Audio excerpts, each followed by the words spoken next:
turbo sound. Yep, I've got like 7 not working turbo sound amp from it's like a 15-inch and 2-inch tweeter box. So they feature some kind of a DSP controller here. Yeah, pretty nice construction. It's quite heavy. Let's plug it in and see what's wrong with this one.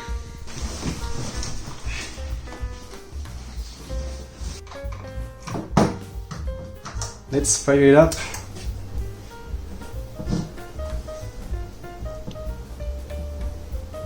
Yeah, so I've got signal coming in. Yeah, so I should be outputting some signal. So let's probe in the output. There is 6 pins, probably 2 for the woofer, 2 for the tweeter, and 2 for a little LED in the front.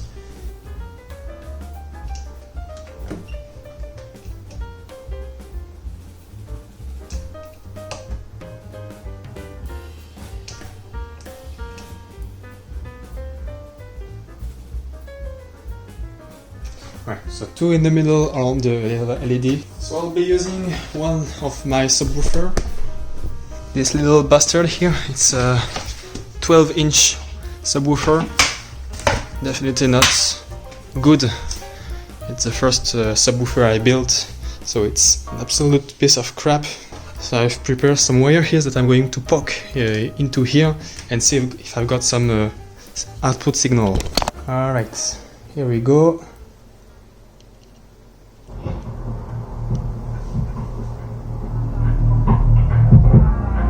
So this is the woofer output, it seems to be working fine. And then this one, yes, this is the high output. So yeah, this one is working fine, I guess. Okay, let's try another one.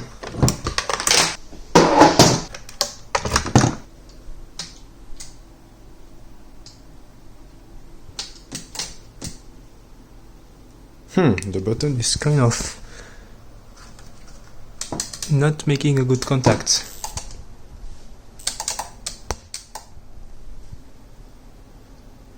Alright, this button is not... I need to replace this button, it's kind of junky. So I'm receiving some signal. And this one. And this time I've got nothing. And nothing on the high output. I go with a multimeter, so since it's sound, it's not DC, so I'm going in AC mode. Nothing.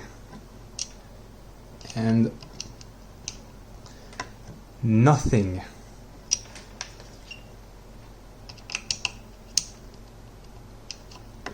But the LED is fine.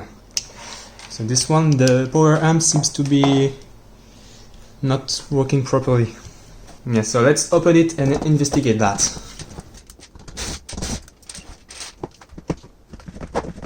So this is it. This is the inside. Again, like the other power amp I repaired, it's all-in-one board with the DSP in here, so yeah, no need to check on this part because it seems to be working fine. This is the input circuits with command mode filtering suppression, very typical. You got your typical NTC or PTC here, main caps with the bridge rectifier here. That is, by the way, in the air, not getting thermally coupled to the heatsink. I don't know if that's intentional or if there is some kind of a screw missing, but there is no screw hole like all of the components. Wow! What the fuck, man?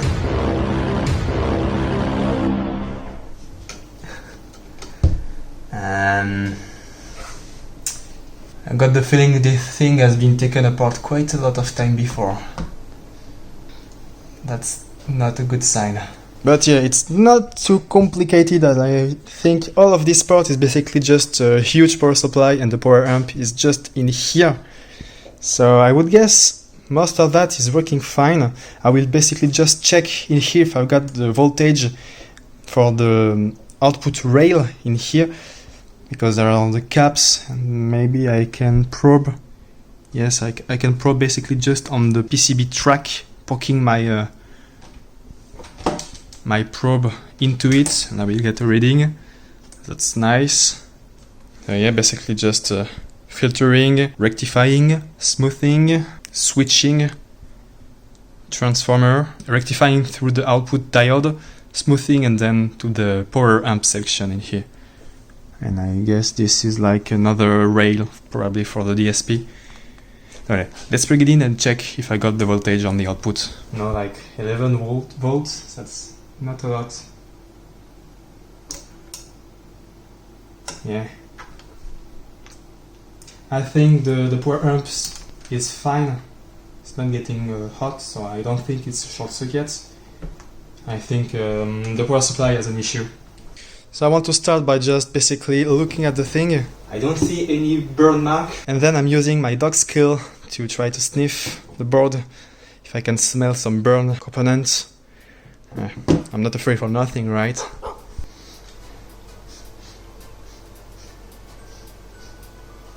I can't smell any burn smell. It's a burn.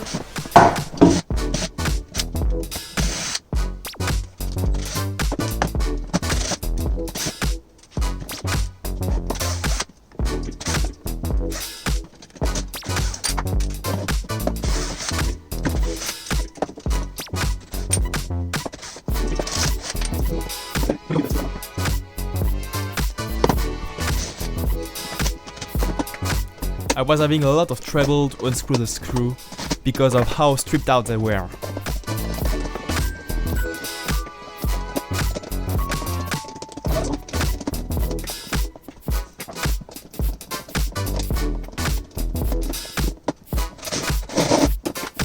Finally! I'm not going to reuse this one.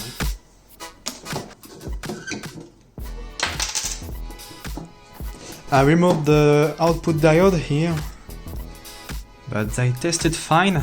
They are quite a funny design where there is two diodes inside one single package, but those two one are shunt together, so it's basically two diodes in parallel.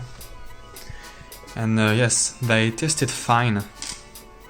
So I'm probably going to plug it in and see if I get some voltage on the output. Alright, this is it. I've connected the ground wire to each ground point here and the cable here. So I'm now ready to power it on.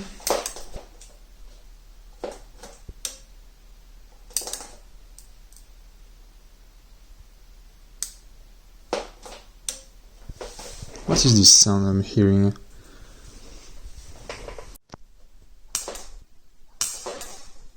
Just seen some kind of a spark in here. Reflow this solder. So let's power it on and check with my oscilloscope what I'm getting on the output of the transformer. Alright.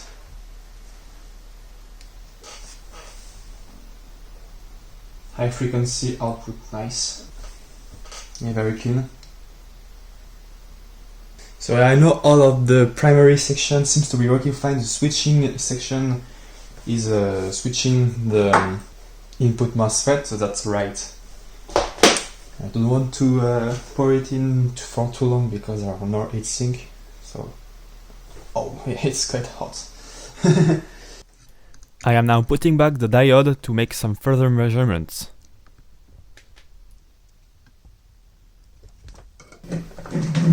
And once again, testing time. Alright, go.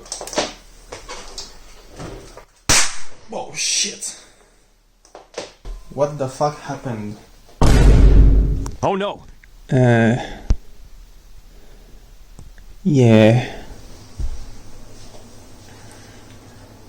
It's absolutely my fault. I did something that I completely missed.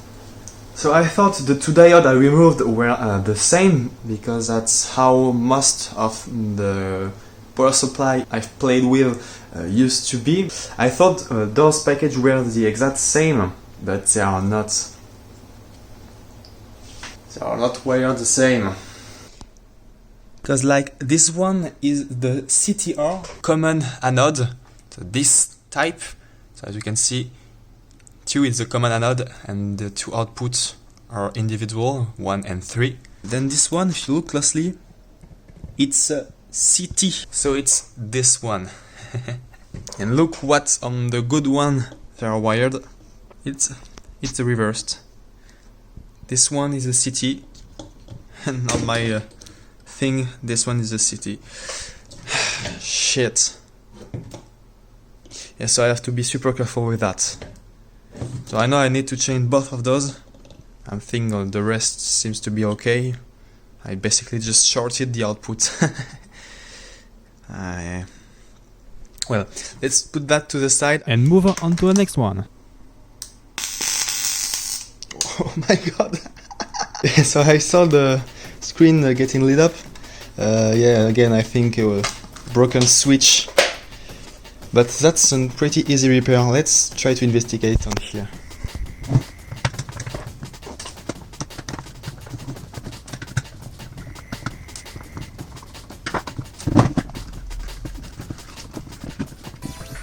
So this is it.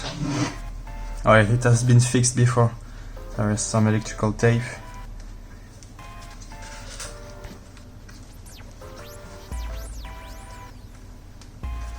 Well, actually, it's kind of fine. Yeah. You know what? Let's remove the cover and plug it in without this construction.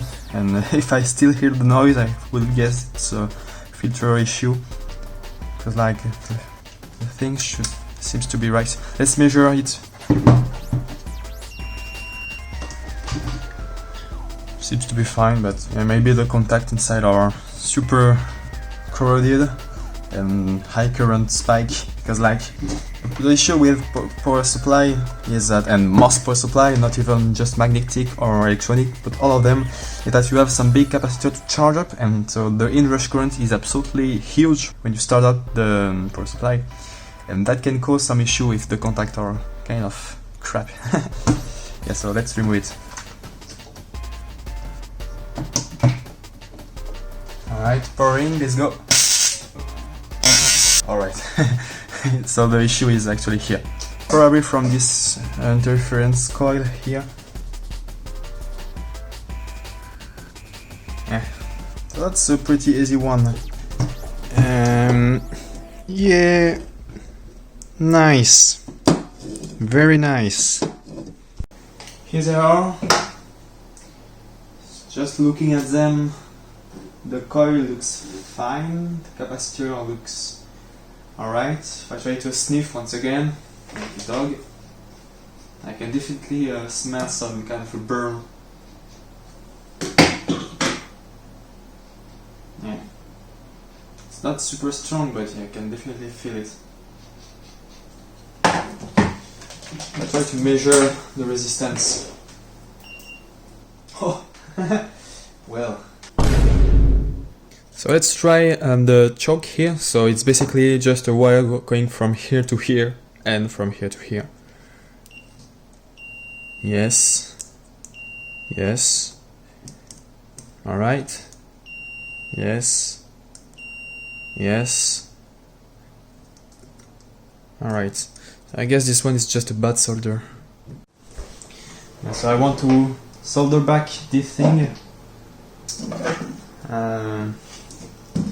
Yeah, if I can, because like the track seems to be completely obliterated. You know what? Let's first of all desolder it completely, so that I can check the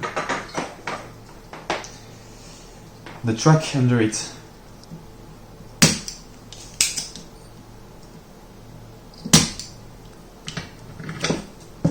This seems to be fine, but then yeah.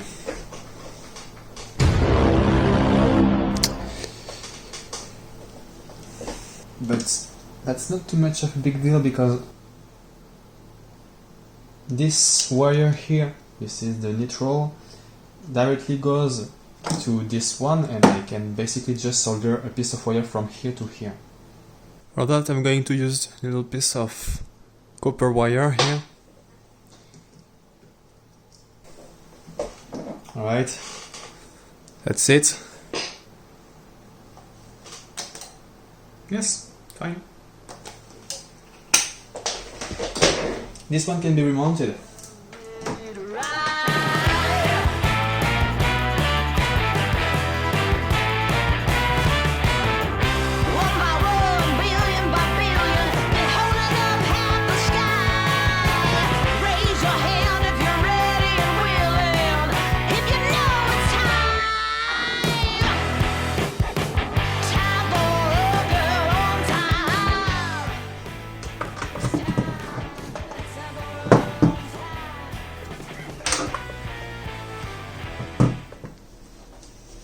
Yeah, so we have some signal.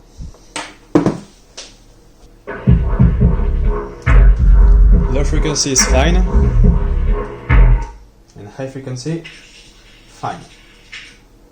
Let's try with a louder volume.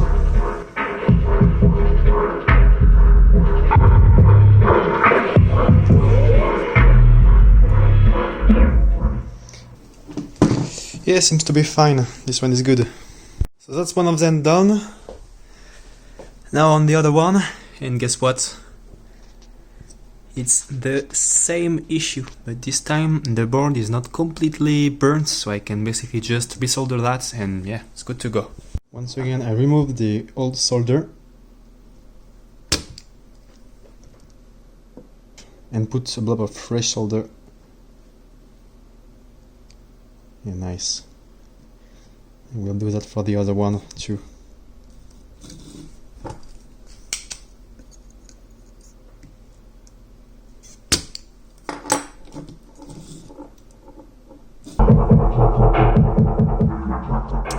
Nice. Now moving to another one that doesn't register signal.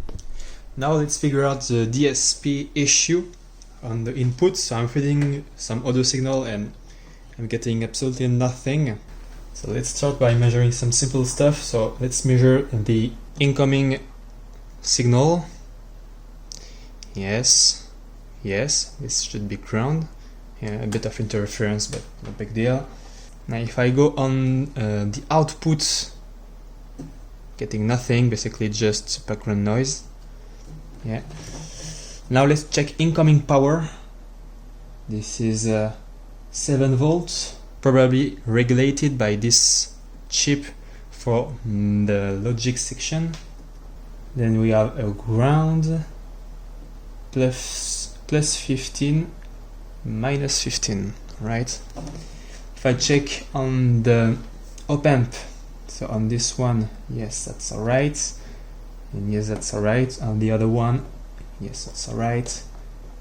Yes, seems to be fine. Now let's check on this one. Yes, that's alright. And then this, yeah, I'm not getting the, I should be getting 15 and I'm getting minus 5. That's weird. That's very weird. That shouldn't be the case. So let's investigate on that. I'm pretty sure it's a power related issue. It's connected through a 10 ohm resistor. Ah, that's very good. That's actually a very nice fixture that I have built in. Let me show you. Let's start with a simple example with a simple op amp with a differential power supply of plus 15 and minus 15 volts. This circuit is very simple, but it's very noisy because the power supply is never always 15 volts. So most of the time we add some little capacitor between the power rail and the ground. This allows for the stabilization of the rail and makes for a much better signal.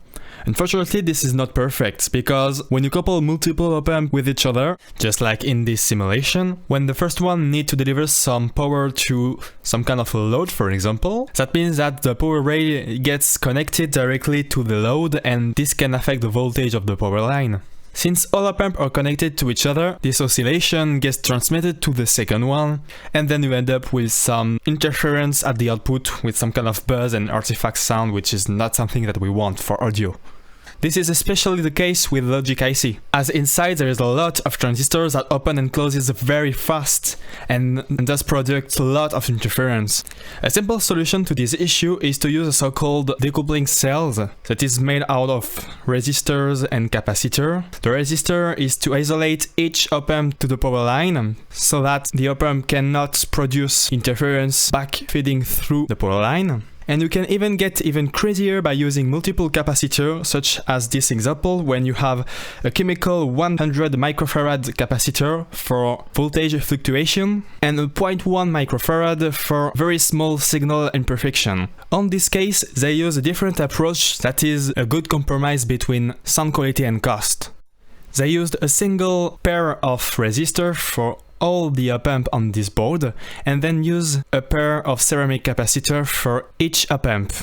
Not individual resistor. But yeah, I mean that's better than nothing, just one. It's a bit of isolation, it's not like an audiophile component or whatever. It's still quite good. But then I found the actual fault of this lack of power.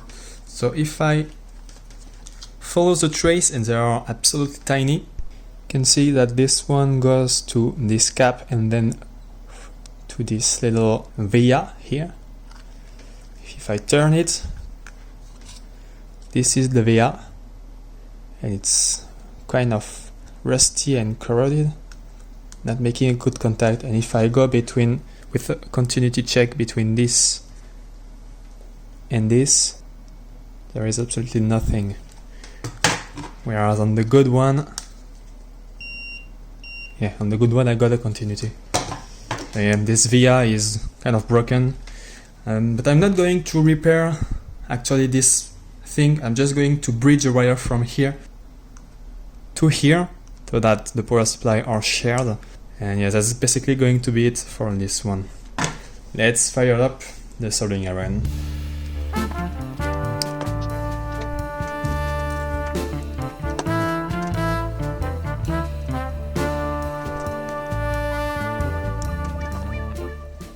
Alright, let's pick it back and let's go 3, 2, 1. No explosion. Now let's see some signal.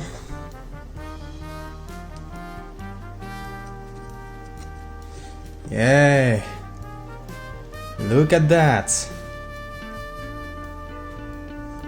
Very nice. Now if I check on the output, yes, nice.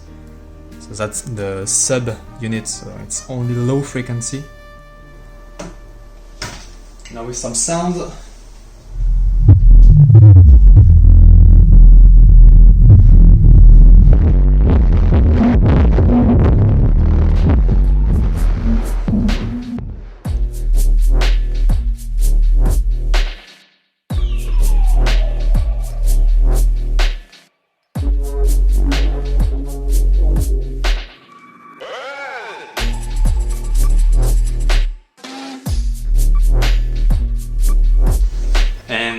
We finished by where we started with this one, who's, if you remember right, I obliterated the input MOSFET because of a reverse diode. I mean, yeah, still learning, right? So I remove the switch. It was kind of hard because it's quite a hard plastic. And let's see what I got here. Yeah, seems to be a pretty good replacement. It's the same size and everything, so yeah, let's put this one. That's now something done, and I need to tackle this issue. And before trying and buy some new components, I'm going to swap them from this working one. So I'm taking a bit of risk by basically taking part from a working unit, but yeah, at least I will be able to make some measurements and know what's the actual fault of this thing, because yeah, I still don't know why we don't have any output. So yeah, let's do that.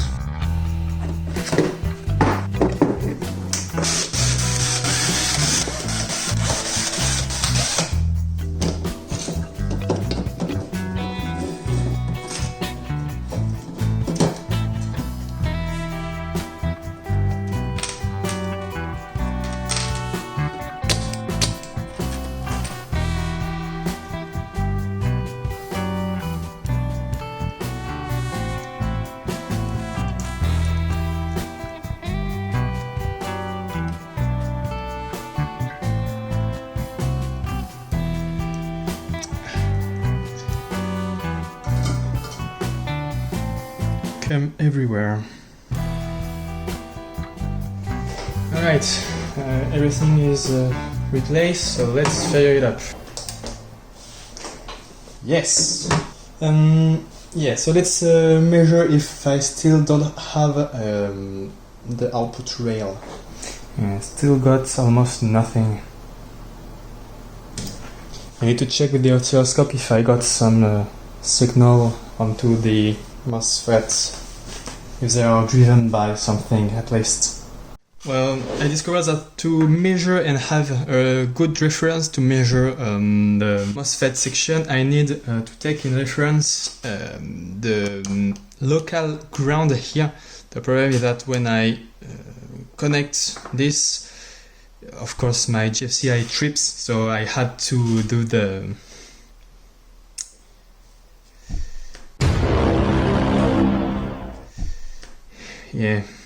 the thing I didn't want it to do.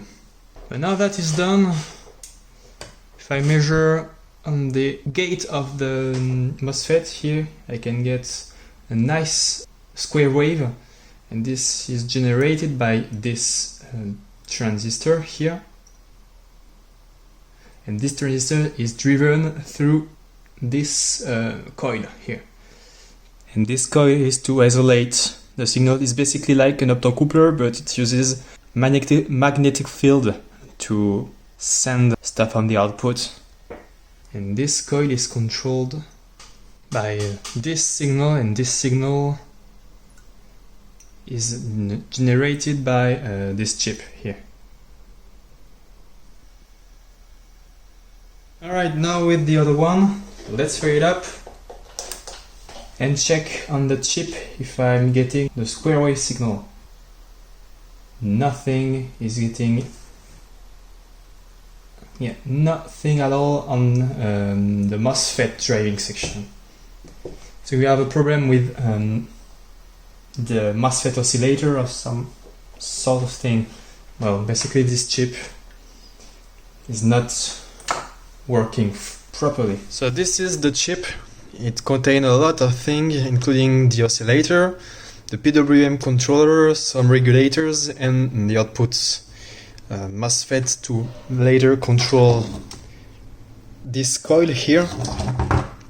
So I checked on the output of the oscillator, and I'm getting the right signal. So I think those MOSFET might be blown. So to test that, I will swap the chip. So I already removed this one here, and it was an absolute nightmare because the pins are super close together and very tiny. So what I'm going to do is to put deep supports like those. I only have a 14 pin holder and I need a 60 pin holder, so I'm going to use those things. This is it. Now same thing on this one, and then I will be able to swap the chip. And to clean this mess, I'm using basically just some alcohol base spray, and I'm just spraying it. Here I'm using a teeth brush to scrub the flux residue. Yeah, now it looks much better. Now I put this one here and put it here, and now this suspicious one, to test it, I will put it here. Finger crossed it doesn't blow because I only have so much of those chips, even though they are quite easy to find on Amazon and on websites. Alright, let's go. 1, 2, 3. Now, let's see if I got the clock signal. 1, 2, 3, 4. Yes, we have the clock signal. Still have nothing on the output. Weird. Now let's try with this one, with the other chip.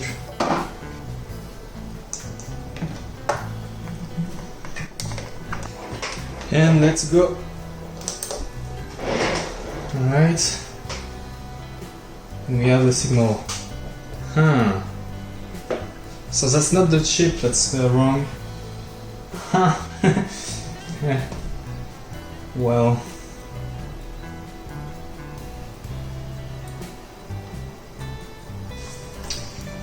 Weird.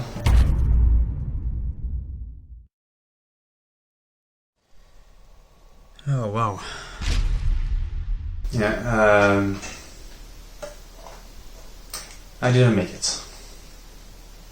Sorry. I tried my best with this one again.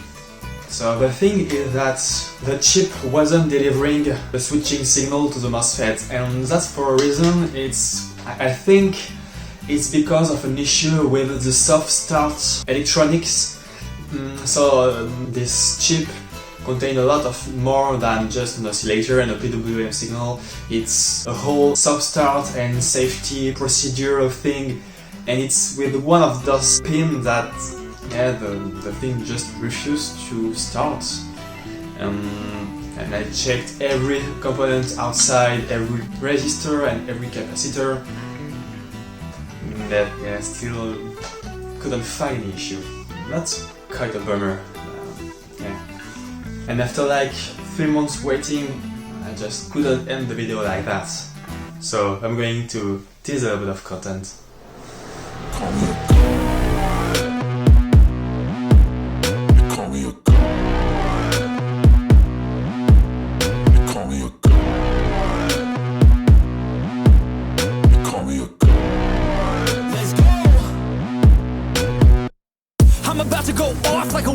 Fuel to the top, got a filled up engine. In my thoughts, obsession. I will not stop, no, I'm never second guessing. I got a God complex. Haters love to hate, but I never feel pressed. Got a lot on my plate, but I never get stressed. I'll take all the pressure like I'm acing this test. Oh!